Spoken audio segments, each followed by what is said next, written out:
Hello दोस्तों, Arya technical classes के YouTube channel पर आपका स्वागत है। दोस्तों, पिछले वीडियो में हमने पढ़ा था प्रतिरोधकों के बारे में। प्रतिरोधक क्या होता है और कितने प्रकार के होते हैं तथा कलर कोडिंग की सहायता से अपन प्रतिरोधकों का मान किस प्रकार से ज्ञात कर सकते हैं। इन सब चीज़ों के बारे में अपन ने जो पिछला वीडियो था उस वीडियो के अंदर अध्ययन किया था।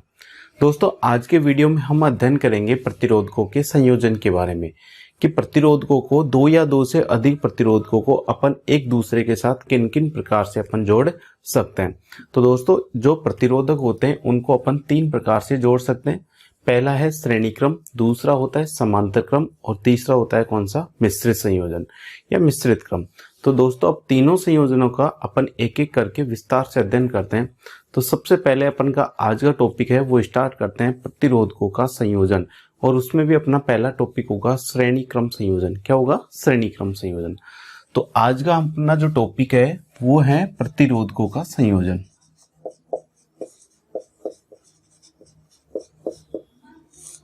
प्रतिरोधकों का संयोजन। तो देखो, जो प्रतिरोधक होते हैं उनका संयोजन अपन तीन प्रकार से कर सकते हैं। तो सबसे पहले देखते हैं अपन श्रेणी क्रम संयोजन। कौन सा देखते हैं सबसे पहले? श्रेणी क्रम संयोजन। तो देखो, मान लो दोस्तों दो या दो से अधिक प्रतिरोध है। मैं डायग्राम के अंदर लेता हूं तीन प्रतिरोध। मान लो ये तीन प्रतिरोध है। अगर इन तीनों प्रतिरोधों को अपन कुछ इस प्रकार से जोड़ दें, इस प्रतिरोध के इस सिरे को मैं इसके साथ जोड़ दूं, इसको इसके साथ, और इसका लास्ट वाला और इसके पहले वाले, इन दोनों सिरों के साथ मैं क्या लगा दूं? एक बैटरी लगा दूं। क्या लगा दूं? बैटरी। और यहां पर क्या लगा दे? एक स्विच लगा दे। क्या लगा दे? स्विच। तो अगर इस प्रकार से अपन तीन प्रतिरोधों को जोड़कर उनको किससे संयोजित कर दे? अपन बैटरी से। मान लो ये प्रतिरोध है आपका R1, इस प्रतिरोध का मान है R2 और इस प्रतिरोध का मान कितना है? R3। अपन ने V वोल्ट की एक क्या लगाई है? बैटरी। ये बैटरी की पॉजिटिव प्लेट है और ये बैटरी की कौन सी प्लेट है? नेगेटिव। ये क्या है? आपका स्विच है। क्या है? स्विच। अब जैसे अपन इस सर्किट के अंदर इस स्विच को बंद करेंगे तो बैटरी की पॉजिटिव प्लेट से अंदर से कुछ धारा प्रवाहित होगी। मान लेते हैं अपन बैटरी की पॉजिटिव प्लेट से कितनी धारा जा रही है? I। ये धारा यहां से होते हुए किसके अंदर जाएगी? R1। R1 के अंदर जो धारा बहेगी वो कितनी होगी? I होगी, क्योंकि यहां से जो धारा आ रही थी वो इधर होकर यहीं पर पहुंचेगी। कहीं पर भी धारा के बटने का रास्ता नहीं है। R1 के अंदर से धारा प्रवाहित होते हुए R2 के अंदर जो धारा जाएगी वो भी क्या जाएगी? I ही जाएगी, क्योंकि धारा यहाँ पर कहीं भी डिवाइड नहीं हो रही है। ऐसे कैसे R2 से जो निकलकर धारा जाएगी और R3 में जो धारा प्रवेश करेगी वो कौन सी होगी? आपकी I होगी। कौन सी होगी? I। तो अपन देख रहे हैं R1, R2 और R3, इन तीनों प्रतिरोधों के अंदर जो धारा प्रवाहित हो रही है उसका मान कितना है? I है। कितना है? I। तो श्रेणी क्रम संयोजन वह संयोजन होता है जिनमें सभी प्रतिरोधों में प्रवाहित होने वाली धारा का मान क्या रहे? समान। यदि जितने भी प्रतिरोध अपन के यहाँ पर जुड़ रहे हैं उन सब प्रतिरोधों में धारा समान मान की बह रही है तो वो प्रतिरोध आपस में कौन से क्रम में जुड़ेंगे? आपके श्रेणी क्रम में। तो श्रेणी क्रम संयोजन के अंदर पहली कंडीशन क्या होती है? इन तीनों प्रतिरोधों में प्रवाहित होने वाली धारा का मान क्या होता है? समान। दूसरा देखो, अपन ने पढ़ा था विभवांतर। विभवांतर V बराबर क्या होता है? I इंटू क्या होता है? R। अगर मैं इस प्रतिरोध के सिरों पर विभवांतर देखूं तो देखो यहाँ पर धारा तो कितनी है? I, और प्रतिरोध कितना है? R1। तो इसके सिरों पर जो विभवांतर पैदा होगा वो मान लेते हैं अपन कितना हो रहा है? V1 पैदा हो रहा है। कितना हो रहा है? V1। अब V1 बराबर क्या हो जाएगा? I, प्रतिरोध धारा तो कितनी है यहाँ पर? I, प्रतिरोध कितना है? R1। तो V1 का मान बराबर कितना हो जाएगा? I इंटू क्या हो जाएगा? R1। ऐसे कैसे इस प्रतिरोध के सिरों पर यदि अपन विभवांतर देखें तो V2, इस प्रतिरोध के सिरों पर विभवांतर क्या मान लेते हैं अपन? V2। देखो V2 बराबर क्या होगा? धारा कितनी है? I, और प्रतिरोध कितना है? R2। तो V2 बराबर कितना हो जाएगा? I इंटू क्या हो जाएगा? R2 हो जाएगा। क्या हो जाएगा? I into R2। ऐसे कैसे यदि तीसरे प्रतिरोध के सिरों पर अपन विभवांतर मान ले कितना? V3। कितना? V3। तो V3 का मान कितना होगा? देखो R3 के अंदर धारा कितनी बह रही है I, और प्रतिरोध कितना है R3। तो जब I को R3 से अपन गुणा करेंगे तो ये किसका मान हो जाएगा आपका V3 का। तो V3 का मान हो जाएगा I इंटू क्या हो जाएगा R3। यदि इन तीनों प्रतिरोधों का मान अलग अलग है तो देखो V1, V2 और V3 इनका मान भी क्या आएगा अलग अलग आएगा। क्या आएगा अलग अलग। तो श्रेणी क्रम संयोजन के अंदर क्या होता है, सभी प्रतिरोधों में प्रवाहित होने वाली धारा का मान तो क्या होता है समान। क्या होता है समान। लेकिन प्रत्येक प्रतिरोध के सिरों पर पैदा होने वाले विभवांतर का मान क्या होता है अलग अलग होता है। क्या होता है अलग अलग। तो श्रेणी क्रम संयोजन उसे कहेंगे जिनमें जिन जिन प्रतिरोधों में धारा समान मान की बहेगी वो प्रतिरोध तो जुड़ेंगे आपके श्रेणी क्रम में, और जिन प्रतिरोधों के अंदर क्या होगा विभवांतर का मान भी क्या रहेगा इन प्रतिरोध के सिरों पर अलग अलग रहेगा। तो श्रेणी क्रम संयोजन के अंदर अपन को केवल दो शर्तें याद रखनी है। पहली शर्त तो क्या है, सभी प्रतिरोधों में प्रवाहित होने वाली धारा का मान क्या होता है समान। दूसरा क्या होता है, प्रत्येक प्रतिरोध के सिरों पर पैदा होने वाले विभवांतर का मान क्या होता है अलग अलग होता है। क्या होता है अलग अलग। तो देखो श्रेणी क्रम संयोजन के अंदर अपन को जो लिखना है, तो श्रेणी क्रम संयोजन के अंदर अपन को सबसे पहली जो बात लिखनी है वो है क्या है, श्रेणी क्रम संयोजन के अंदर क्या होता है प्रत्येक प्रतिरोध में क्या प्रत्येक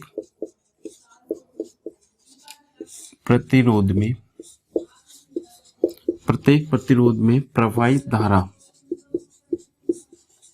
का मान क्या होता है समान होता है। जिन जिन प्रतिरोधों में धारा समान मान की बहेगी वो प्रतिरोध कौन से क्रम में जुड़ेंगे श्रेणी क्रम से। तो श्रेणी क्रम संयोजन के अंदर प्रत्येक प्रतिरोध जितने भी प्रतिरोध है उन सभी प्रतिरोधों में प्रवाहित होने वाली धारा का मान क्या रहेगा समान। दूसरा क्या होता है, प्रत्येक प्रतिरोध के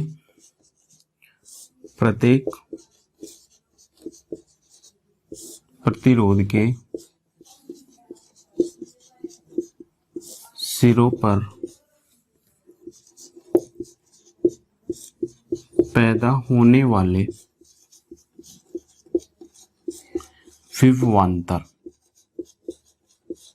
विभवांतर यानी कि V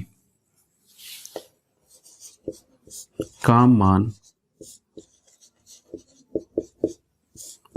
अलग अलग होता है। तो श्रेणी क्रम संयोजन के अंदर आपको केवल दो बातें याद रखनी है। पहली बात तो क्या है, प्रत्येक प्रतिरोध के अंदर प्रवाहित होने वाली धारा का मान क्या रहेगा समान। दूसरी क्या है, प्रत्येक प्रतिरोध के सिरों पर पैदा होने वाले विभवांतर का मान क्या होगा अलग अलग।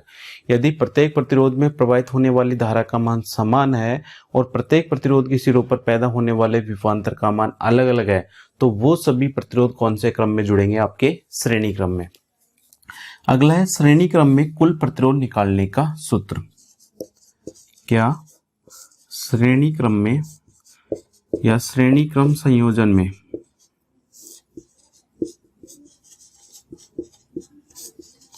कुल प्रतिरोध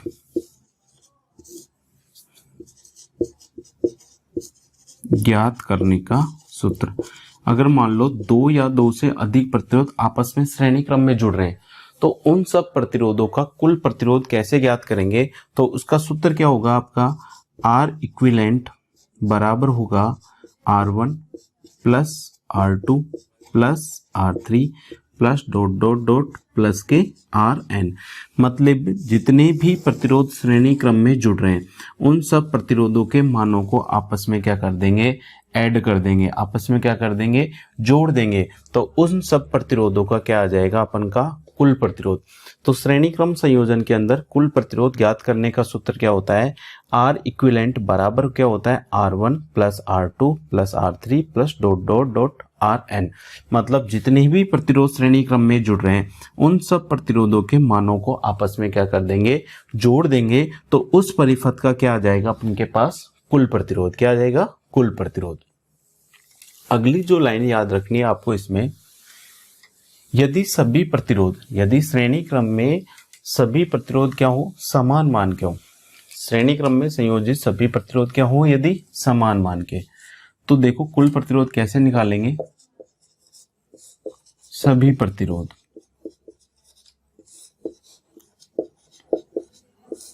समान मान के होने पर कुल प्रतिरोध क्या होगा, आर इक्विवेलेंट बराबर होगा एन इंटू क्या होगा, आर होगा, एन इंटू क्या होगा, आर। यहां पर एन बराबर, यहां एन बराबर क्या है, प्रतिरोधों की संख्या।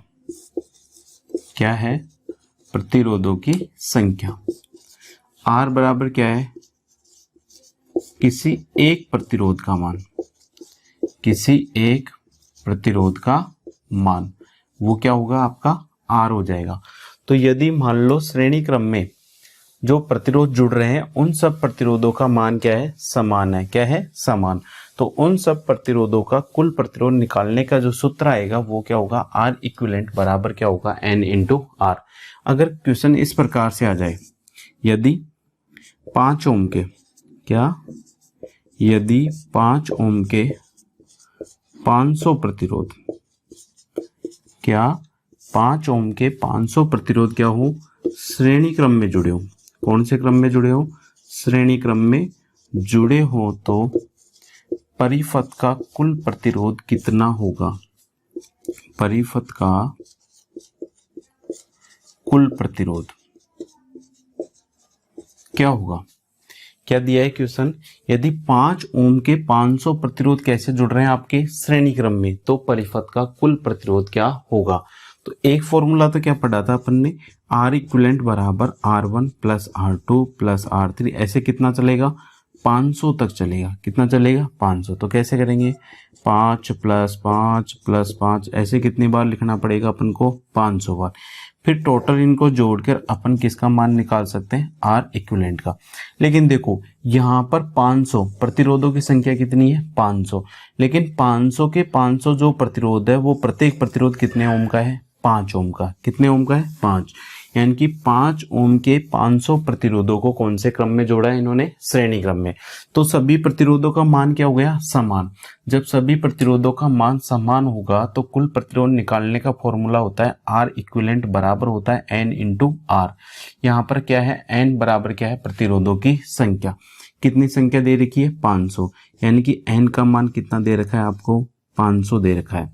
आर बराबर क्या है, किसी भी एक प्रतिरोध का मान। प्रत्येक प्रतिरोध कितने ओम का है, 5 ओम का। तो आर बराबर आपके पास क्या आ गया, 5 ओम।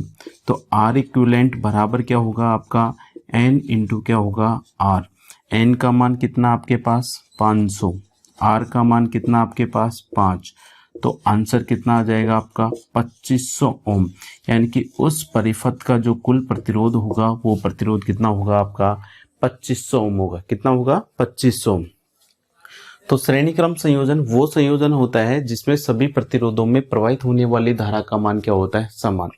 लेकिन सभी प्रत्येक प्रतिरोध के सिरों पर पैदा होने वाले विभवांतर का मान क्या होता है, अलग अलग होता है। श्रेणी क्रम संयोजन के अंदर कुल प्रतिरोध निकालने का फॉर्मूला होता है आर इक्विवेलेंट बराबर होता है R1 plus R2 plus R3 plus dot dot dot Rn। यदि सभी प्रतिरोध समान मान के होंगे तो कुल प्रतिरोध निकालने का फॉर्मूला आएगा आर इक्विवेलेंट बराबर होगा एन इंटू आर।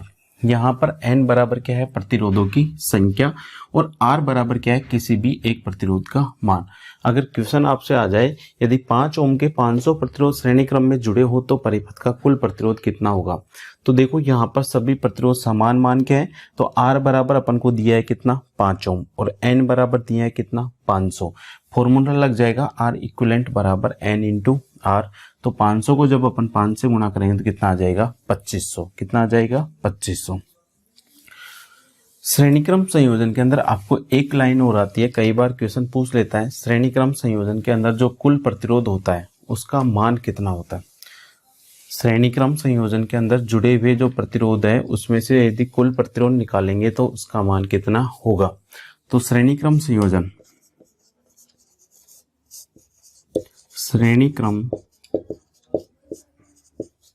संयोजन का कुल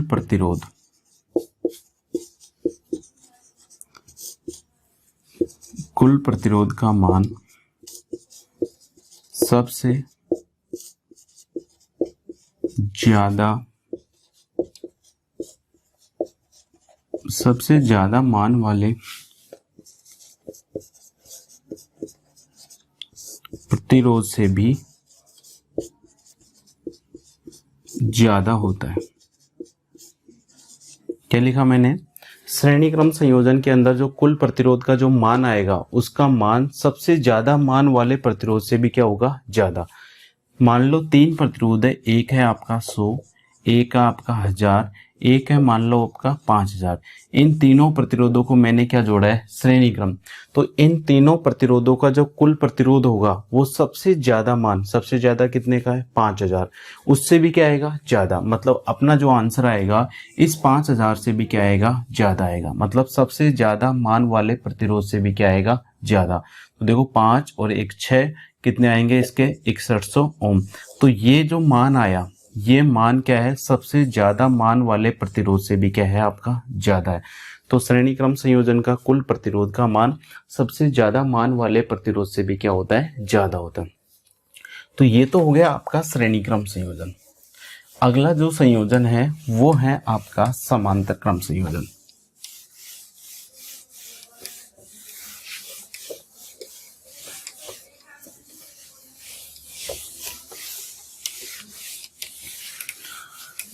तो देखो सेकंड अपन का संयोजन दे रखा है समांतर क्रम संयोजन। तो अब देखते हैं समांतर क्रम संयोजन होता क्या चीज है। मान लो 3 प्रतिरोध हैं जो इस प्रकार से जुड़े,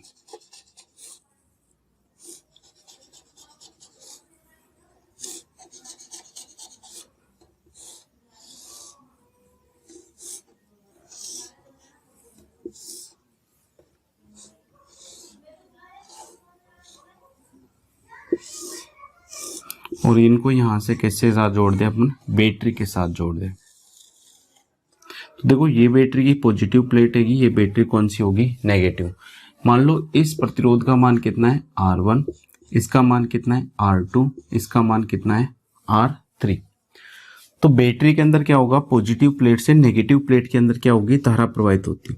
मान लेते हैं अपन यहां से कितनी धारा प्रवाहित हो रही है? I। ये I धारा जब इस पॉइंट पर आएगी तो यहां से तो कितनी आ रही है? आपकी I। किरचॉफ का अपन ने प्रथम नियम पढ़ा था, किसी भी संधि बिंदु पर आने वाली धाराओं का मान उससे जाने वाली धाराओं के मान के क्या होता है? बराबर। तो इस संधि बिंदु पर आने वाली धारा कितनी है? I। इस बिंदु के बाद से ये धारा कितने रास्तों के अंदर बढ़ जाएगी? आपके 3 रास्तों में। किसमें बढ़ जाएगी? 3 रास्तों में। इसमें जा रही है मान लो I1, इसमें जाएगी कितनी? I2, और इसमें जाएगी I3। अब ये I1, I2 और I3 इनका जो मान है वो किसके ऊपर डिपेंड करेगा? R1, R2 और R3 में। जिसके अंदर R का मान मतलब प्रतिरोध का मान ज्यादा होगा उसमें विद्युत धारा का मान क्या होगा? कम। और जिसके प्रतिरोध का मान कम होगा उसमें धारा क्या बहेगी? ज्यादा बहेगी। क्योंकि प्रतिरोध क्या करता है? धारा को बहने से क्या करता है? रोकता है। तो I1 देखो इस प्रतिरोध के अंदर धारा कितनी बह रही है? आपकी I1। इसके अंदर कितनी बह रही है? I2। और इसके अंदर कितनी बह रही है? I3। मतलब तीनों प्रतिरोधों में धारा का मान क्या हो गया? अलग अलग हो गया। इसके अंदर I1 है, इसके अंदर I2 है, और इसके अंदर कितनी है? I3। तो समांतर क्रम संयोजन के अंदर क्या होता है? प्रत्येक प्रतिरोध के अंदर प्रवाहित होने वाली धारा का मान क्या होता है? अलग अलग। लेकिन जो विभवांतर होगा इन सब प्रतिरोध के सिरों पर जो विभवांतर, मैं मान लेता हूं अगर बैटरी आपकी 12 वोल्ट है, कितनी है? 12 वोल्ट। तो इस प्रतिरोध के सिरों पर विभवांतर भी कितना होगा? आपका 12 वोल्ट। क्योंकि देखो इस प्रतिरोध का ये सिरा जुड़ रहा है बैटरी के प्लस से, और ये सिरा जुड़ रहा है किससे? के बैटरी से माइनस से। और बैटरी के प्लस और माइनस इन दोनों सिरों के बीच में विभवांतर कितना है? 12 वोल्ट। तो R3 के सिरों पर भी कितना होगा? 12। ऐसे कैसे? R2 के ये दोनों सिरे किससे जुड़ रहे हैं? आपके बैटरी के पॉजिटिव और नेगेटिव। तो इन सिरों पर भी जो विभवांतर होगा वो कितना होगा? आपका 12 वोल्ट ही होगा। ऐसे कैसे? R1 के ये दोनों सिरे भी डायरेक्ट किससे जुड़ रहे हैं? बैटरी से। तो इसके सिरों पर भी जो विभवांतर होगा वो कितना होगा? 12 वोल्ट। मतलब समांतर क्रम संयोजन के अंदर प्रत्येक प्रतिरोध के सिरों पर पैदा होने वाले विभवांतर का मान क्या होता है? समान। लेकिन प्रत्येक प्रतिरोध के अंदर प्रवाहित होने वाली धारा का मान क्या होता है? अलग अलग होता है। तो अगर आपको कहीं पर ऐसा दिख जाए जिन जिन प्रतिरोधों में धारा अलग अलग मान की बहेगी, वो प्रतिरोध आपस में कौन से होंगे, समांतर क्रम में। लेकिन कंडीशन क्या होनी चाहिए, दोनों प्रतिरोध के ये सिरे यहाँ पर जुड़ने चाहिए। ऐसे कैसे, दूसरे सिरे एक जगह पर, पहले सिरे भी एक जगह पर और दूसरे सिरे भी क्या होने चाहिए, एक जगह पर। इन दोनों सिरों के बीच में कोई अन्य प्रतिरोध नहीं आना चाहिए। यदि दोनों सिरों के बीच में कोई अन्य प्रतिरोध नहीं आता है तो ये प्रतिरोध आपस में कौन से क्रम में जुड़ेंगे, आपके समांतर क्रम। तो समांतर क्रम संयोजन के अंदर अपन को जो याद रखने की चीजें हैं वो क्या चीजें हैं, देखिए समांतर क्रम संयोजन के अंदर जो पहली लाइन आपको याद रखनी है वो क्या याद रखनी है, इसमें किसमें, समांतर क्रम संयोजन। तो समांतर क्रम संयोजन में अंदर क्या होता है, प्रत्येक प्रतिरोध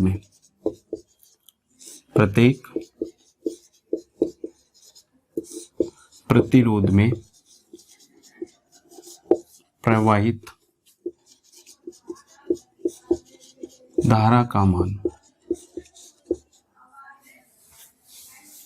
क्या होता है, अलग अलग होता है। समांतर क्रम संयोजन के अंदर क्या होता है, प्रत्येक प्रतिरोध के अंदर प्रवाहित होने वाली धारा का मान क्या होता है, अलग अलग। अगली लाइन क्या है, इसमें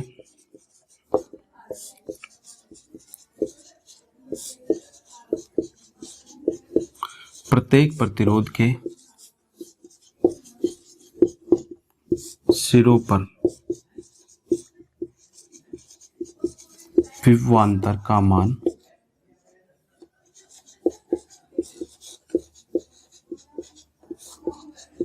समान होता है। क्या, समांतर क्रम संयोजन के अंदर प्रत्येक प्रतिरोध में प्रवाहित धारा का मान तो क्या होता है, अलग अलग, लेकिन प्रत्येक प्रतिरोध के सिरों पर पैदा होने वाले जो विभवांतर है उस विभवांतर का मान क्या होता है, समान।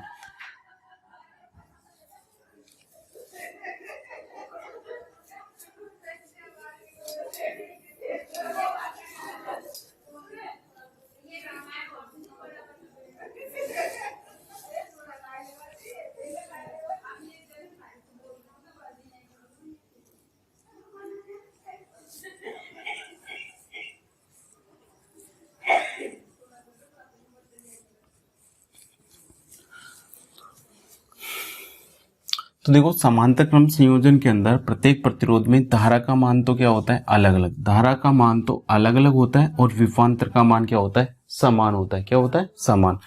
अब आता है समांतर क्रम संयोजन के अंदर कुल प्रतिरोध निकालने का सूत्र। कुल प्रतिरोध ज्ञात करने का सूत्र। कुल प्रतिरोध ज्ञात करने का सूत्र क्या होता है, 1/R इक्विवेलेंट बराबर होगा 1/R1 plus 1/R2 plus 1/R3 plus dot dot dot 1/Rn। इस फॉर्मूले की सहायता से अपन समांतर क्रम के अंदर जो प्रतिरोध संयोजित है उन सब प्रतिरोधों के कुल प्रतिरोध का अपन क्या कर सकते हैं, मान ज्ञात कर सकते हैं। क्या है, 1/R इक्विवेलेंट बराबर 1/R1 plus 1/R2 plus 1/R3। अगर समांतर क्रम में केवल दो प्रतिरोध जुड़ रहे हैं, कितने, समांतर क्रम में केवल कितने प्रतिरोध जुड़ रहे हैं, दो प्रतिरोध, और उनका अपन को यदि कुल प्रतिरोध ज्ञात करना हो तो दो प्रतिरोधों का कुल प्रतिरोध अपन इस फॉर्मूले से भी निकाल सकते हैं। लेकिन अगर अपन इस फॉर्मूले को काम में लेंगे तो उससे अपन को आंसर क्या मिलेगा, जल्दी। यदि दो प्रतिरोध, कितने प्रतिरोध, दो प्रतिरोध क्या हो, समांतर में संयोजित हो, समांतर में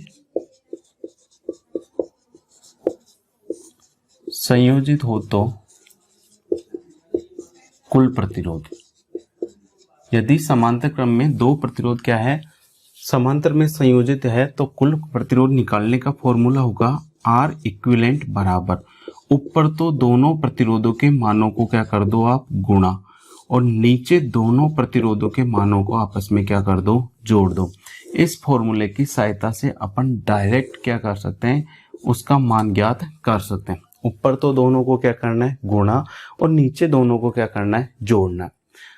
जैसे उदाहरण के लिए मान लो एक है आपका 3 ओम का प्रतिरोध और एक है आपका 9 ओम का प्रतिरोध। इन दोनों प्रतिरोधों को मैंने क्या किया, समांतर क्रम में जोड़ा। कौन से क्रम में जोड़ा, समांतर क्रम में। तो बताओ समांतर क्रम में इस परिपथ का कुल प्रतिरोध कितना होगा। तो अपने पास दो फॉर्मूले, एक फॉर्मूला तो ये है और एक फॉर्मूला ये है। आंसर दोनों से क्या आएगा, समान। जैसे पहले अपन इस फॉर्मूले से यदि इसको सोल्व करें तो 1/R इक्विवेलेंट बराबर क्या हो जाएगा, 1/R1 प्लस 1/R2। दो ही प्रतिरोध है तो कितना लिखेंगे अपन, 2। तो देखो R1 चाहे कोई सा मान लो 6 में से और 3 में से, तो इनको जब रख के अपन सोल्व करेंगे तो देखो यहाँ पर आएगा 1/6 प्लस 1/3। इन दोनों का क्या लेंगे अपन, एलसीएम। एलसीएम कितना आ जाएगा, 6। 6 में 6 का भाग कितनी बार जाएगा, एक बार। एक को जब ऊपर वाली संख्या से गुणा करेंगे कितना आएगा, 1। चिन्ह कौन सा आ जाएगा, प्लस। 6 में 3 का कितनी बार भाग जाएगा, 2 बार। 2 को 1 से गुणा करेंगे कितना आ जाएगा, 2।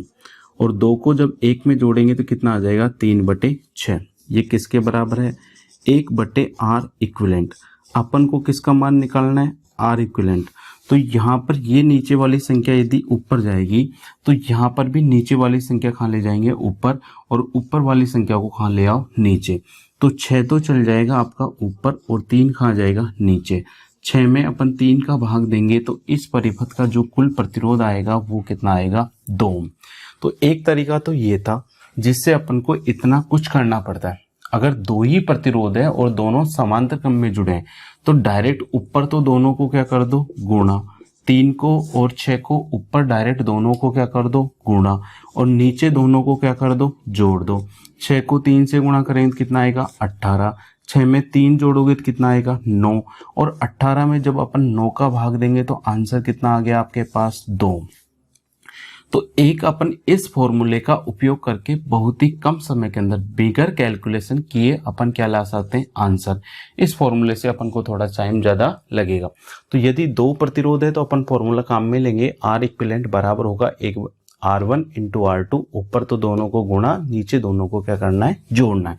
और यदि दो से ज्यादा प्रतिरोध है और फिर अपन से वो परिपथ का कुल प्रतिरोध पूछे तो अपन वो फॉर्मूला लगा सकते हैं, 1/R इक्विवेलेंट बराबर 1/R1 plus 1/R2 plus 1/R3।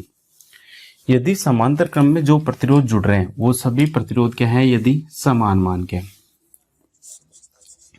क्या सभी प्रतिरोध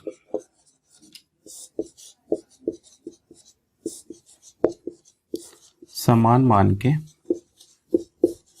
होने पर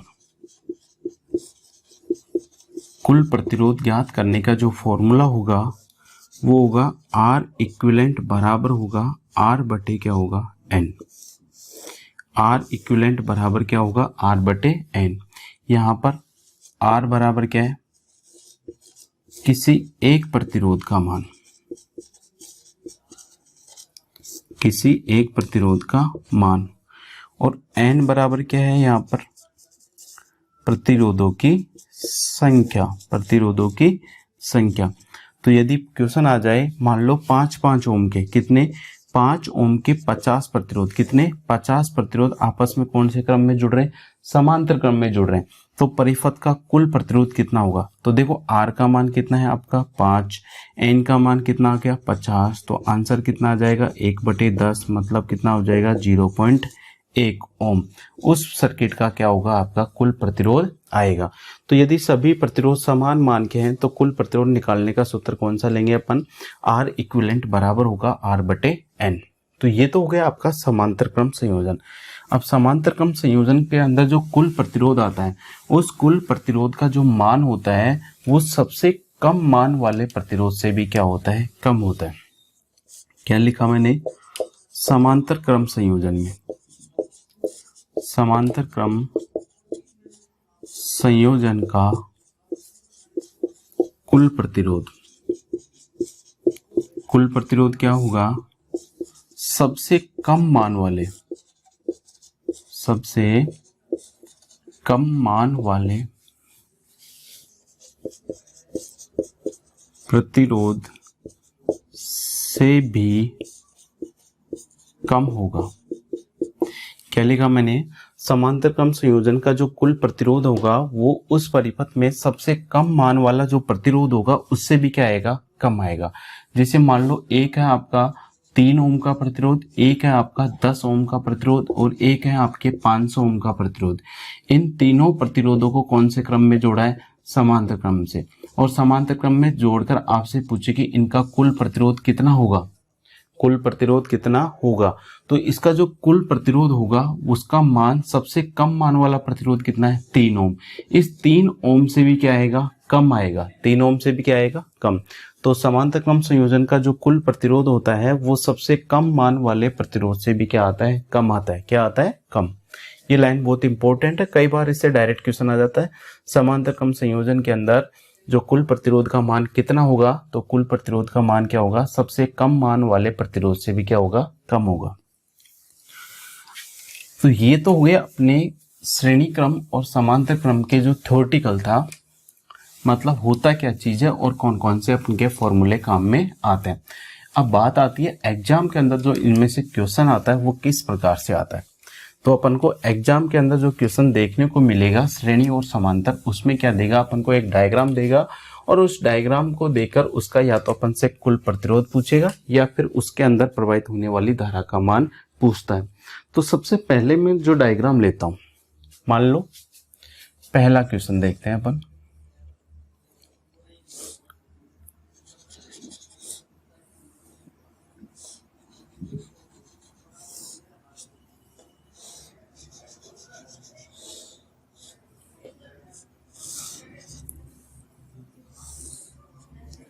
मान लो ये सिरा है ए और ये सिरा है बी। ये है आपका 3 ओम, ये भी है आपका 3 ओम और ये है आपका 6 ओम। कितना है, 6 ओम। और आपसे पूछे कि इस परिपथ का कुल प्रतिरोध कितना होगा, इस परिपथ का कुल प्रतिरोध कितना होगा। तो देखो ऐसे क्वेश्चनों को कैसे सोल्व करेंगे, जो अपन को ए और बी पॉइंट दे रखे हैं उनमें से किसी भी एक पॉइंट को आप प्लस मान लो और दूसरे पॉइंट को क्या मान लो, माइनस। अब जिस पॉइंट से आपने प्लस माना है, जिस पॉइंट को अपन ने प्लस माना है वहां से अपन धारा प्रवाहित करते हैं आई। यहां से धारा आएगी, इस पॉइंट पर आते ही धारा कितने भागों में बढ़ जाएगी, 2 भागों में। कुछ धारा इसके अंदर जाएगी और कुछ धारा इसके अंदर जाएगी। अब वो धारा कितनी जाएगी वो इस सर्किट के प्रतिरोध के ऊपर डिपेंड करेगी। मान लो इसके अंदर जो धारा गई वो कितनी है, I1, और इसके अंदर जो धारा गई वो कितनी है, I2। तो देखो इस 3 ओम और इस 6 ओम के प्रतिरोध के अंदर प्रवाहित होने वाली धारा का मान क्या हो गया, अलग अलग। लेकिन देखो इसका ये सिरा और ये सिरा तो आपस में जुड़ रहा है, लेकिन क्या इसका दूसरा सिरा इसके दूसरे सिरे से जुड़ रहा है क्या। तो देखो इसका दूसरा सिरा इसके दूसरे सिरे से जुड़ता तो उसके बीच में एक प्रतिरोध और आ गया ना। तो अगर ये सिरा यहाँ पर जुड़ जाता तब तो ये डायरेक्ट कौन से क्रम में हो जाते, समांतर क्रम में। लेकिन ये एक प्रतिरोध इन दोनों के बीच में क्या हो गया, एक और जुड़ा हुआ है, तो ये दोनों प्रतिरोध आपस में समांतर क्रम में नहीं हो सकते। तो देखो 3 ओम के में धारा कितनी बह रही है, I1। तो यहां से 3 ओम के में से धारा निकलेगी आपका I1, इधर से धारा घूमती हुई इसके अंदर भी कितनी आएगी, I1। अब यहां से आएगी कितनी, I1, और यहां से आएगी कितनी, I2। तो देखो I1 और I2 जब यहां से I से बटी थी तो किस किस में बटी थी, I1 और I2।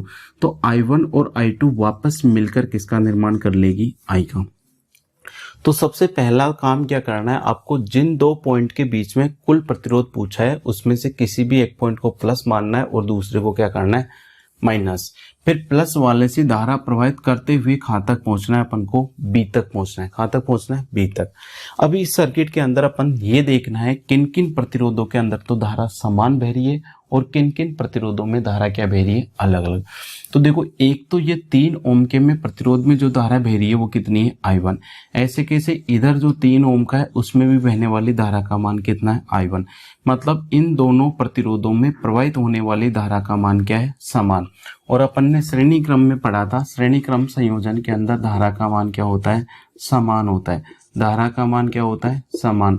धारा समान किस में होती है, श्रेणी क्रम में। किस में होती है, श्रेणी क्रम में। तो इन दोनों प्रतिरोधों में धारा का मान यदि समान है तो दोनों प्रतिरोध आपस में कौन से क्रम में जुड़ रहे हैं, श्रेणी क्रम में। और श्रेणी क्रम के अंदर कुल प्रतिरोध निकालने का जो सूत्र बताया था, R इक्विवेलेंट बराबर होता है क्या, R1 प्लस क्या होता है, R2, तो R1 का मान कितना 3 और R2 का मान कितना 3, तो टोटल जो R इक्विवेलेंट आएगा वो कितना आ जाएगा 6 ओम। तो इस ब्रांच का जो कुल प्रतिरोध होगा यहाँ से लेकर यहाँ तक, ये दोनों प्रतिरोध श्रेणी क्रम में है ना, इस ब्रांच का जो कुल प्रतिरोध आएगा वो प्रतिरोध कितना आएगा आपका 6 ओम आएगा। तो ये दोनों, इस पूरी ब्रांच का जो कुल प्रतिरोध आया वो कितना आ गया आपके पास 6 ओम। तो ये जो पूरी ब्रांच थी इसको मैं हटाकर इसकी जगह केवल एक प्रतिरोध लगा सकता हूं, और वो प्रतिरोध कितने ओम का होगा आपका 6 ओम का, क्योंकि इसका पूरे का अपन ने टोटल रेजिस्टेंस निकाल लिया ना, तो यहाँ से मैंने एक प्रतिरोध लगा दिया। अब इस प्रतिरोध का मान कितना हो जाएगा 6, क्योंकि दोनों प्रतिरोध श्रेणी क्रम में थे तो दोनों को जोड़ दिया, दोनों का कुल प्रतिरोध कितना आ गया आपके पास 6 ओम। अब देखो यहाँ से धारा आई आई थी, यहाँ पर आते ही दो भागों में बट गई थी, I1 और I2। अब देखो इस 6 ओम का ये सिरा इस 6 ओम के इस सिरे के साथ जुड़ा हुआ है कि नहीं जुड़ा हुआ है, ऐसे कि इसका ये दूसरा सिरा इसके दूसरे सिरे से जुड़ रहा है नहीं जुड़ रहा है, दोनों सिरों के बीच में कोई प्रतिरोध तो नहीं है ना। जब यहाँ पर दोनों सिरों के बीच में कोई प्रतिरोध नहीं है और इसका दूसरा सिरा इसके दूसरे से और इसका पहला सिरा इसके पहले से जुड़ रहा है, और दोनों प्रतिरोधों में प्रवाहित होने वाली धारा का मान क्या है, अलग अलग है, तो ये दोनों प्रतिरोध आपस में कौन से क्रम में हो जाएंगे, समांतर क्रम में। समांतर क्रम में धारा का मान क्या होता है, अलग अलग होता है। जिन प्रतिरोधों में धारा अलग अलग मान की बहती है वो प्रतिरोध कौन से क्रम में जुड़ते हैं, समांतर क्रम में। कौन से क्रम में जुड़ते हैं, समांतर क्रम में। और यहाँ पर कितने प्रतिरोध जुड़ रहे हैं, 2।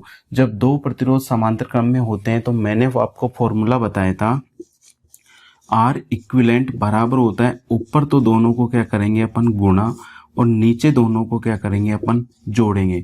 तो देखो क्या हो जाएगा, 6 को अगर 6 से गुणा करेंगे और नीचे क्या करेंगे 6 + 6, 6 को अपन 6 से गुणा करेंगे तो 36, 6 में 6 जोड़ेंगे तो कितना आएगा 12, 36 से 12 कितनी बार कट जाएगा, 3 बार। तो इस परिपथ का जो कुल प्रतिरोध होगा वो कितना होगा आपका 3 ओम।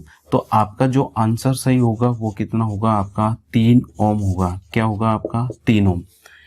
तो एक तरीका तो ये था। दूसरा फॉर्मूला और बताया था मैंने, जब सभी प्रतिरोध समान मान के हो, सभी प्रतिरोध क्या हो, समान मान के हो, तो कुल प्रतिरोध निकालने का फॉर्मूला होता है R/N। क्या होता है R/N। देखो ये प्रतिरोध भी 6 ओम का है, ये भी क्या है 6 ओम, तो दोनों प्रतिरोध क्या हो गए समान मान के। R बराबर क्या है, किसी भी एक प्रतिरोध का मान। दोनों में से किसी भी एक प्रतिरोध का मान देखेंगे तो कितना मिलेगा आपको 6। N बराबर क्या है, प्रतिरोधों की संख्या। देखो यहाँ पर कितने प्रतिरोध है, 1 और 2, तो N की जगह कितना रखेंगे अपन 2। 6 में जब अपन 2 का भाग देंगे तो इसका कितना आंसर आ जाएगा 3। तो चाहे आप इस फॉर्मूले से निकालो, चाहे आप इस फॉर्मूले से निकालो, चाहे 1/R इक्विवेलेंट बराबर 1/R1 + 1/R2, किसी भी फॉर्मूले से निकालो, आपका जो आंसर आएगा वो कितना आएगा 3 ओम। तो इस प्रकार के सर्किट का जो टोटल रेजिस्टेंस होगा वो कितना होगा आपका 3 ओम होगा। कितना होगा 3 ओम। अब एक अगला क्वेश्चन देखते हैं अपन।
इस प्रकार का क्वेश्चन दिया है आपको, ये सिरा ए है और ये सिरा बी है। आपको निकालना है ए और बी के बीच में R इक्विवेलेंट का मान कितना होगा। ए और बी के बीच में R इक्विवेलेंट का मान कितना होगा। तो देखो कैसे सोल्व करेंगे इस क्वेश्चन को। मैंने आपको बताया था जिन भी दो सिरों के बीच में अपन से R इक्विवेलेंट पूछ रहा है, किन किन के बीच में पूछ रहा है अपन से ए और बी, उनमें से किसी भी एक सिरे को मानेंगे अपन प्लस और दूसरे सिरे को क्या मानेंगे माइनस। प्लस से अपन कुछ धारा लेंगे, मान लेते हैं अपन यहाँ से धारा लेते हैं कितनी, आई।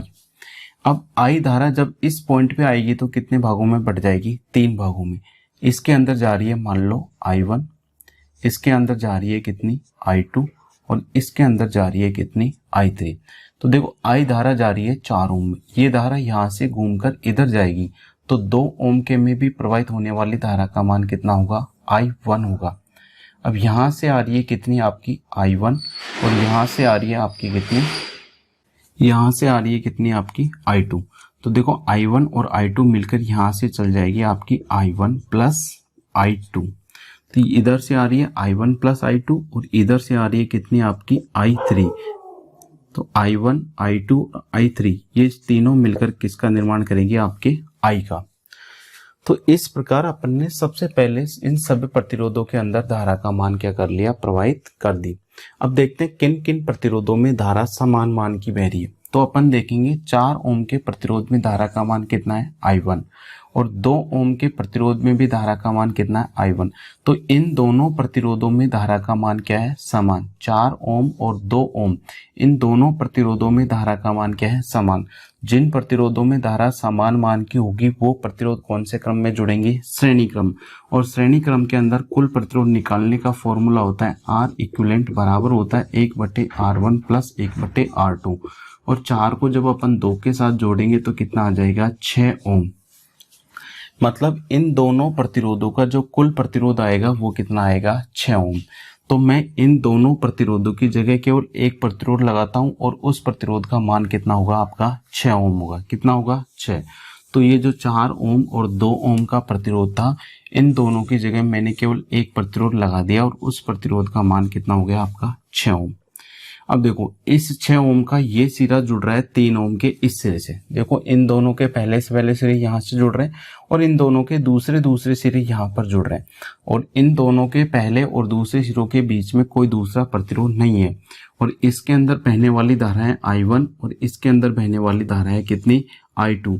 तो जिन जिन प्रतिरोधों में धारा असमान मान की होती है, अलग अलग होती है, वो प्रतिरोध आपस में कौन से क्रम में जुड़ते हैं, समांतर क्रम में। दूसरा, इसका दूसरे सिरे यहाँ से जुड़ रहे हैं और पहले सिरे यहाँ से जुड़ रहे हैं, दोनों सिरों के बीच में कोई अन्य रेजिस्टेंस नहीं है, तो ये दोनों प्रतिरोध होंगे कौन से क्रम में, समांतर क्रम में। और जब 6 ओम का और 3 ओम का 2 प्रतिरोध समांतर क्रम में है तो समांतर क्रम में R इक्विवेलेंट बराबर होता है, ऊपर तो दोनों को क्या करेंगे, गुणा, और नीचे दोनों को क्या करेंगे, अपन जोड़ेंगे। तो देखो 6 को अपन 3 से गुणा करेंगे तो कितना आएगा, 18, और 6 में अपन 3 जोड़ेंगे तो कितना आएगा, 9। 18 में 9 का भाग देंगे तो टोटल रेजिस्टेंस का मान कितना आ जाएगा, 2 ओम। मतलब इन दोनों प्रतिरोधों का जो कुल प्रतिरोध होगा वो कितना होगा, 2 ओम। तो मैं ये दोनों प्रतिरोध है, इन दोनों प्रतिरोधों को हटाकर केवल एक प्रतिरोध लगा देता हूँ। दोनों की जगह कितना लगा देता हूँ, केवल एक प्रतिरोध। अब वो जो एक प्रतिरोध होगा उसका मान कितना होगा आपका, 2 ओम होगा। कितना होगा, 2 ओम। अब देखो यहाँ से धारा आ रही थी, अब केवल कितने रास्तों में बटेगी, 2। इधर से आएगी I1 और इधर से आएगी कितनी, I2। तो यहाँ से धारा आई थी, देखो यहाँ से I1 आ रही है, इधर होते हुए इसमें भी कितनी जाएगी, I1। तो देखो इन दोनों प्रतिरोधों में धारा का मान क्या हो गया, समान। जिन प्रतिरोधों में धारा का मान समान होगा तो वो कौन से क्रम में जुड़ेंगे, श्रेणी क्रम में। जो 4 को और अपन 2 को जोड़ेंगे तो कितना मिलेगा आपका, 6 ओम। कितना हो जाएगा, 6। तो इन दोनों की जगह मैं केवल एक प्रतिरोध लगा दूंगा और उस प्रतिरोध का मान कितना होगा आपका, 6 ओम। तो मैंने एक प्रतिरोध तो यहाँ से हटा दिया और इस 2 ओम की जगह अब प्रतिरोध कितना आ जाएगा, 6 ओम। अब देखो इस 6 ओम का ये सिरा यहाँ से और ये सिरा यहाँ पर, इसका दूसरा सिरा यहाँ से जुड़ रहा है, नहीं जुड़ रहा। जब इन दोनों प्रतिरोधों में धारा का मान, इसमें बह रही है I1, इसमें बह रही है I2, इन दोनों के सिरे यहाँ से जुड़ रहे हैं और बीच में, इन दोनों के बीच में सिरे में कोई तीसरा प्रतिरोध नहीं है, तो ये दोनों प्रतिरोध कौन से क्रम में हो जाएंगे, समांतर क्रम में। और समांतर क्रम का कुल प्रतिरोध निकालने का फॉर्मूला होता है ऊपर गुणा और नीचे जोड़। 6 को 6 से गुणा करेंगे तो कितना आएगा, 36, और 6 में 6 जोड़ेंगे तो कितना आ जाएगा, 12। 36 में जैसे 12 का भाग देंगे तो कितना आ जाएगा, 3 ओम। यही क्या हो जाएगा आपका आंसर। तो उस सर्किट का क्वार्टर रेजिस्टेंस कितना हो जाएगा आपका, 3 ओम। तो इस प्रकार अपन श्रेणी और समांतर क्रम के अंदर ध्यान रखते हुए अपन इस प्रकार किसी भी प्रकार के जो अपन को डायग्राम दे रखे हैं उनके कुल प्रतिरोध का मान अपन आसानी से ज्ञात कर सकते हैं। अपन को याद क्या रखना है, यदि जिन प्रतिरोधों में धारा समान मान की बह रही है तो वो प्रतिरोध तो होंगे कौन से, श्रेणी क्रम में, और जिन प्रतिरोधों में धारा अलग अलग मान की बह रही है तो वो प्रतिरोध जुड़ेंगे कौन से, आपके समांतर क्रम में। अब एक क्वेश्चन और देख लेते हैं अपन, जो व्हीटस्टोन ब्रिज से संबंधित है। देखो क्या है,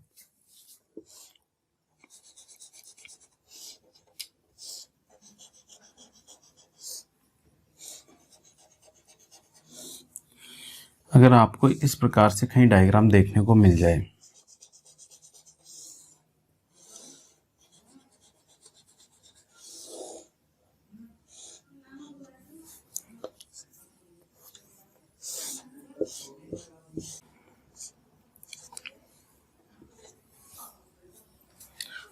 और आपसे पूछे कि इस सर्किट का कुल प्रतिरोध कितना होगा, या इस सर्किट का कुल प्रतिरोध कितना होगा। आपसे ये सिरा ए दे दे और ये सिरा क्या दे दे, बी, और आपसे पूछे कि इस सर्किट का कुल प्रतिरोध क्या होगा। देखो इसके अंदर एक ट्रिक काम में आती है। अपन ने पढ़ा था व्हीटस्टोन ब्रिज, व्हीटस्टोन ब्रिज के अंदर पढ़ा था कि व्हीटस्टोन ब्रिज है वो ब्रिज की संतुलन अवस्था में काम करता है, और जब ब्रिज संतुलन अवस्था में होता है तो उसके आमने सामने के प्रतिरोध का गुणनफल क्या होता है, बराबर होता है। तो अगर देखो ये जो वाला पॉइंट है, अगर इसको मैं थोड़ा नीचे खींच लूं, इस पॉइंट को अगर थोड़ा मैं नीचे खींच लूं तो इसका जो डायग्राम बनेगा कुछ इस प्रकार से बन जाएगा। ये तो हो जाएगा आपका 6 ओम का, ये हो जाएगा आपका 3 ओम का। तो देखो इस 3 ओम के साथ जुड़ रहा है एक 2 ओम का, कितने ओम का, 2 ओम का, और इस सिरे से एक ब्रांच और निकल रही है, उससे जुड़ रहा है कितने ओम का, 8 ओम का। और यहां से देखो 6 ओम के से, ये 6 ओम का और ये था ना, यहां से एक प्रतिरोध और निकल रहा है, वो कितने का निकल रहा है आपका, 4 ओम का। मैंने क्या किया, ये जो पॉइंट अंदर घुस रहा था उसको खींच के खा ले लिया बाहर। तो ये जो पॉइंट पहले यहाँ पर था उसको खींच के मैं यहाँ पर ले आया। तो देखो अब ये दोनों सिरे तो कौन से हो गए आपके, ए, और ये क्या हो गया आपका, बी। तो ये जो हो गए 4 प्रतिरोध, ये किसके हो गए, व्हीटस्टोन ब्रिज के। अब देखो इसके आमने सामने वाले प्रतिरोध का गुणनफल करके देखो, 6 को अगर अपन गुणा करेंगे 2 से तो कितना आएगा, 12, और 4 को 3 से गुणा करेंगे तो कितना आ जाएगा, 12। मतलब इस प्रतिरोध के आमने सामने के प्रतिरोधों का गुणनफल क्या है, बराबर है। और जब आमने सामने के प्रतिरोधों का गुणनफल बराबर होता है तो ये जो व्हीटस्टोन ब्रिज है वो कौन सी अवस्था में होता है, ब्रिज की संतुलन अवस्था में। और ब्रिज की संतुलन अवस्था में क्या होता है, इस बीच वाले ब्रांच के अंदर प्रवाहित होने वाली धारा का मान कितना होता है, 0। मतलब जब इस बीच वाले ब्रांच के अंदर कोई धारा प्रवाहित नहीं हो रही है तो अपन का ये जो रेजिस्टेंस है ये बिल्कुल भी काम में नहीं आता है। तो जब व्हीटस्टोन ब्रिज संतुलन अवस्था में होता है तो जो बीच वाला प्रतिरोध होता है उसको क्या कर दिया जाता है, हटा दिया जाता है। अब देखो यहाँ से धारा आएगी, इसमें जाएगी और इसमें जाएगी, ऐसे यहाँ पर मान लो कितनी गई, I1, और इधर गई कितनी, I2, टोटल आ रही थी I। अब 6 ओम के में कितनी जा रही है, I1, तो 4 ओम के में भी कितनी जाएगी, I1 ही जाएगी। इधर 3 ओम के में कितनी जा रही है, I2, तो 2 ओम के में भी कितनी जाएगी, I2। तो देखो इन दोनों प्रतिरोधों में धारा का मान समान और इन दोनों प्रतिरोधों में धारा का मान क्या है, समान। तो ये दोनों प्रतिरोध आपस में कौन से क्रम में हो जाएंगे, श्रेणी क्रम में। और श्रेणी क्रम में कुल प्रतिरोध निकालने के लिए दोनों को आपस में क्या कर देते हैं, जोड़ देते हैं। 6 और 4 कितना हो जाएगा आपका, 10। ऐसे कैसे, नीचे दोनों श्रेणी क्रम में है तो ये दोनों जुड़ेंगे तो आपस में कितने हो जाएंगे, 3 और 2 कितने हो जाएंगे आपके, 5। और इनके ये सिरे ऐसे जुड़ रहे नहीं जुड़ रहे। अब ये है आपका ए सिरा, ये है आपका बी सिरा। देखो 10 ओम का ये सिरा इस 5 ओम के साथ इससे जुड़ रहा है, इसका दूसरा सिरा इसके दूसरे से जुड़ रहा है। मतलब ये दोनों प्रतिरोध कौन से क्रम में हो गए, समांतर। और समांतर क्रम में जब 2 प्रतिरोध होते हैं तो ऊपर तो दोनों को क्या करते हैं, गुणा, और नीचे दोनों को क्या करते हैं, अपन जोड़ते हैं। तो 50/15, अगर 5 से काटे तो ये कटेगा 3 और ये कटेगा कितनी बार, 10 बटे, यानी कि 10/3 ओम, यही क्या होगा आपका आंसर होगा। क्या होगा? आंसर। तो ऐसे क्वेश्चन में यदि आ जाए तो आपको इसको तो इससे गुणा करना है। देखो 6 को 2 से गुणा करें तो क्या हो जाएगा? 12, और 4 को 3 से गुणा किया तो क्या आएगा? 12। तो आमने सामने की भुजाओं का गुणनफल क्या हो गया? बराबर। जब आमने सामने की भुजाओं का गुणनफल बराबर होगा तो इस बीच वाले ब्रांच को अपन क्या कर देंगे? हटा देंगे। अब देखो 6 ओम का और 4 ओम का प्रतिरोध क्या हो गया आपका? श्रेणी क्रम में। ऐसे कैसे? 3 ओम का और 2 ओम का प्रतिरोध क्या हो जाएगा? श्रेणी क्रम में। इन दोनों को जोड़ेंगे तो कितना आ गया? 10, और इन दोनों को जोड़ा तो कितना आ गया? 5, और 10 को और 5 समांतर क्रम में है, तो समांतर क्रम में कुल प्रतिरोध निकालने के लिए ऊपर तो दोनों को क्या करेंगे? गुणा, और नीचे दोनों को क्या करेंगे? जोड़ देंगे। तो अपन के पास सर्किट का क्या आ जाएगा? कुल प्रतिरोध आ जाएगा। तो अगर इस प्रकार का अगर आपको कहीं क्वेश्चन देखने को मिले तो उस क्वेश्चन को अपन व्हीटस्टोन ब्रिज की सहायता से आसानी से ज्ञात कर सकते हैं।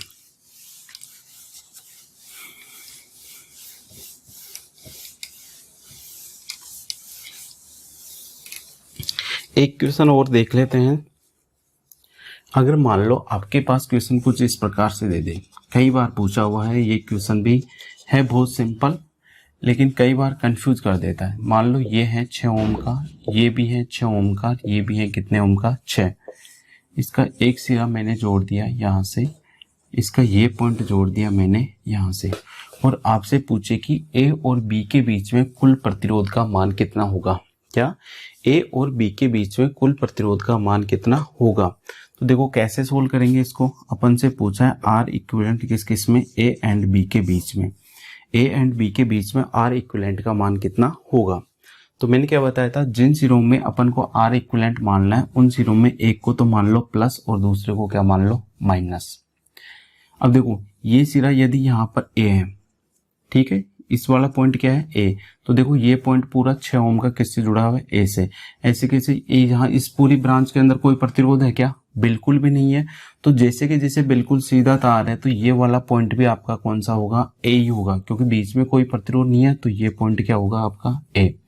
ऐसे कैसे? देखो इसका ये पॉइंट क्या है आपका? बी। अब यहाँ से एक तार जा रहा है और यहाँ पर जाके शॉर्ट हो रहा है, बीच में कोई प्रतिरोध नहीं है ना, तो जब ये पॉइंट यहाँ पर बी है, बीच में कोई प्रतिरोध नहीं है, तो यहाँ पर भी बी होगा, यहाँ पर भी बी होगा, यहाँ पर बी होगा, और यहाँ पर भी क्या होगा आपका? बी होगा। क्या होगा? बी। देखो क्या किया मैंने, एक पॉइंट अपना ए था, एक पॉइंट अपना क्या था? बी। जब तक बीच में कोई प्रतिरोध नहीं आएगा तो देखो यहाँ पॉइंट ए है, तो यहाँ पर भी विभव कितना होगा? ए। यहाँ पर भी कितना होगा? ए। यहाँ पर विभव कितना होगा आपका? ए होगा। यहाँ पर भी ए होगा, और यहाँ पर भी क्या होगा? ए। ऐसे कैसे? यहाँ पर यदि बी है तो ये सिरा भी पूरा क्या होगा आपका? बी। तो मैं यहाँ पर एक पॉइंट तो ले लेता हूँ ए और एक पॉइंट ले लेता हूँ बी। ये जो प्रतिरोध है देखो किन किन पॉइंट के बीच में जुड़ा हुआ है। एक सिरा तो जुड़ रहा है ए से और दूसरा सिरा जुड़ रहा है बी से। तो मैं एक प्रतिरोध को जोड़ देता हूँ, एक सिरा तो जोड़ देता हूँ किससे? ए से, और दूसरा सिरा जोड़ देता हूँ किससे? बी से। ये वाला प्रतिरोध देखो किस किस के बीच में जुड़ा है। एक सिरा तो जुड़ रहा है ए से और दूसरा सिरा जुड़ रहा है किससे? बी से। तो दूसरे वाले प्रतिरोध का भी एक सिरा तो जुड़ रहा है आपका ए से और दूसरा सिरा किससे जुड़ रहा है? बी से। ये मैंने दूसरे प्रतिरोध का एक सिरा ए से जोड़ दिया, दूसरा सिरा किससे जोड़ दिया? बी से। ऐसे कैसे? तीसरा प्रतिरोध देखो, तीसरे प्रतिरोध का एक सिरा तो जुड़ रहा है ए से और दूसरा सिरा किससे जुड़ रहा है? बी से। तो मैं एक तीसरा प्रतिरोध ले लेता हूँ, उसका भी एक सिरा तो जोड़ देता हूँ मैं किससे? ए से, और दूसरा सिरा जोड़ देता हूँ मैं किससे? बी से। तो अब ये जो प्रतिरोध अपने पास कुछ इस प्रकार से जुड़ गए, तो तीनों के तीनों प्रतिरोध कौन से क्रम में हो गए? समांतर क्रम में। और समांतर क्रम में कुल प्रतिरोध निकालने का फॉर्मूला होता है, जब सभी प्रतिरोध समान मान के होते हैं तो क्या होता है? R/N। किसी भी एक प्रतिरोध का मान कितना है आपके पास? 6। प्रतिरोधों की संख्या कितनी है? 3। और 6 में जब 3 का भाग देंगे तो आंसर कितना आ जाएगा आपका? 2 ओम आ जाएगा। कितना आ जाएगा? 2 ओम। देखो ऐसी बात है, इसके अंदर कुछ भी नहीं है, एक सिरा ए तार, एक सिरा क्या है? बी। मान लो ये कोई सीधा तार है और इस सिरे का विभव मान लो 10 वोल्ट है, तो यहाँ पर भी 10 वोल्ट होगा, यहाँ पर भी 10 होगा, यहाँ पर भी 10 होगा, यहाँ पर भी 10 होगा। इस पूरे तार के अंदर विभव का मान कितना रहेगा? 10 वोल्ट, जब तक इसके बीच में कोई प्रतिरोध ना आ जाए। तो अगर इस सिरे का मैं विभव ए मान लूं, क्या मान लूं? ए, तो देखो यहाँ पर भी ए होगा, इधर भी कोई प्रतिरोध नहीं है, तो इस सिरे का विभव भी कितना होगा आपका? ए। अगर इसका विभव बी मान लूं, तो देखो यहाँ पर बीच में कोई प्रतिरोध नहीं है, तो इस सिरे का विभव भी क्या होगा आपका? बी होगा। भाई बी, यहाँ पर भी बी होगा, यहाँ पर बी होगा, यहाँ पर बी होगा, तो यहाँ पर भी कितना होगा? बी। अब अपन ए और बी 2 पॉइंट लिख लेते हैं और ये प्रतिरोध देखते हैं तो ये प्रतिरोध जुड़ रहा है, एक सिरा तो जुड़ रहा है ए से और दूसरा सिरा जुड़ रहा है बी से। तो मैंने इस प्रतिरोध का एक सिरा जोड़ दिया मैंने ए से और दूसरा सिरा जोड़ दिया बी से। ऐसे कैसे इस प्रतिरोध भी किन किन के बीच में जुड़ा है, ए और बी के बीच में। ये प्रतिरोध भी किन के बीच में जुड़ रहा है, ए और बी के बीच में। तो मैंने तीनों प्रतिरोधों को ए और बी के बीच में जोड़ दिया तो हमारे पास कुछ ऐसा डायग्राम बन के आता है। इसके अंदर क्या होगा, सभी प्रतिरोधों के अंदर बहने वाली धारा का मान क्या होगा, अलग अलग। सभी प्रतिरोधों के ये सिरे आपस में जुड़ रहे हैं और दूसरे सिरे आपस में जुड़ रहे हैं तो प्रतिरोध होंगे कौन से क्रम में, समांतर क्रम में। और समांतर क्रम के अंदर कुल प्रतिरोध निकालने का फॉर्मूला होता है आर इक्विवेलेंट बराबर होता है आर बटे एन। आर क्या चीज है, किसी भी एक प्रतिरोध का मान, वो कितना दे रखा है आपके 6 ओम। एन बराबर क्या है, प्रतिरोधों की संख्या, वो कितनी दे रखी है आपके पास 3। तो टोटल रेजिस्टेंस कितना आ जाएगा 2 ओम। तो फ्रेंड ये था अपन का आज का टॉपिक प्रतिरोधों का संयोजन। प्रतिरोधों का संयोजन अपन ने दो प्रकार से पढ़ा, एक तो पढ़ा अपन ने श्रेणी क्रम और दूसरा पढ़ा समांतर क्रम।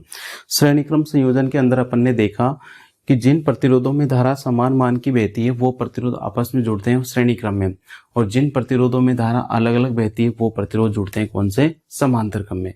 समांतर क्रम संयोजन के अंदर वोल्टेज का मान समान होता है, जबकि श्रेणी क्रम संयोजन के अंदर किसका मान समान होता है, धारा का। और श्रेणी क्रम और समांतर क्रम के जितने भी फॉर्मूले थे मैंने आपको बोर्ड पे लिखा है और सारे क्वेश्चन सोल्व किए। तो फ्रेंड्स इस जितने भी क्वेश्चन मैंने आपको करवाए उनकी एक बार और प्रैक्टिस करें। आज के लिए बस इतना ही। अगला जो अपनी क्लास होगी वो उस क्लास के अंदर अपन डिस्कस करेंगे पावर और एनर्जी के बारे में। शक्ति क्या होती है, अपने घरों के अंदर जो मीटर होता है वो वैद्युतिक ऊर्जा को कैसे मापता है, इन सब चीजों के बारे में अपन अध्ययन करेंगे कौन सी क्लास में, अगली क्लास में। तो फ्रेंड्स आज के लिए बस इतना ही।